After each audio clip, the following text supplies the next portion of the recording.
Europe 1, 7h27, Thomas Soto. La morale de l'info. Bonjour Raphaël Antoven. Bonjour Thomas. Alors ce matin, vous revenez sur le Volkswagen Gate dont tout le monde parle depuis 48 heures maintenant. Oui, tout le monde en parle, mais pas de la même manière. En fait, ce qui est étonnant dans cette sortie de route de Volkswagen, c'est qu'elle donne lieu à deux types de comportements diamétralement opposés.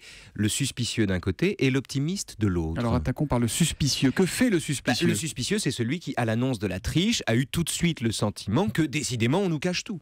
Que les puissants nous trompent, que les grandes multinationales se pensent au-dessus des lois et jouent avec nos poumons pour faire du bénéfice. Je ne sais pas si je suis suspicieux, mais c'est pas complètement faux. Non, c'est pas faux, bien sûr. Mais ceux qui raisonnent de cette manière voient dans cette histoire la partie émergée d'un iceberg de fourberie, la première pierre d'un complot fantastique, ourdi par l'ensemble des constructeurs automobiles, aussitôt mis dans le même panier. C'est en ça qu'on a pu dire que l'ombre portée de Volkswagen ternit l'ensemble du secteur automobile. Ouais, ça, on peut le comprendre, c'est un soupçon légitime aujourd'hui. Bien sûr, Thomas, mais sauf que, en ce qui concerne les autres constructeurs, jusqu'à nouvel ordre, c'est merveilleux lapsus. En ce qui concerne les autres constructeurs, jusqu'à nouvel ordre, ça reste un soupçon. Et dire que tout le monde ment parce que Volkswagen a menti, c'est prendre un cas pour une généralité. Et ça, c'est le fonctionnement paradoxal de la théorie du complot.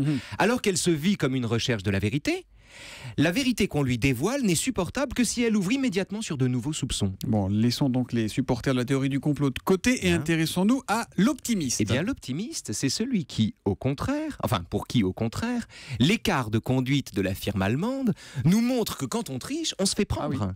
Et que si les autres constructeurs, faut que j'arrête avec ce lapsus, et que si les autres constructeurs ne se sont pas fait prendre, c'est que jusqu'à preuve du contraire, ils sont innocents. Bon, mais alors qui dit vrai, Raphaël ? Écoutez, ça, qui dit vrai, on n'en sait rien. En revanche, on peut dire qui a raison. Qui ?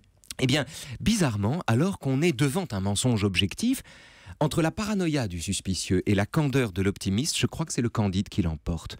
Parce que le candide ne condamne que les coupables, alors que le paranoïaque se désintéresse des coupables qu'il voit comme les maillons d'un système pour soupçonner le monde entier. Le candide fonctionne au bénéfice du doute, alors que le paranoïaque, le suspicieux, fonctionne au détriment du doute. Et la morale de l'info, Raphaël ? La morale de l'info, c'est que même quand il est avéré qu'on nous trompe, Thomas, je crois qu'il est important en démocratie de savoir se méfier de sa propre méfiance. Se méfier de sa propre méfiance. La morale de l'info de Raphaël Antoven ce matin sur Europe 1. Vous avez votre permis ou pas ? Bien sûr, d'accord, j'ai mis 9 ans à l'avoir. Ah bravo, félicitations. Au moins, c'est du solide, c'est une formation appuyée. C'est une formation continue.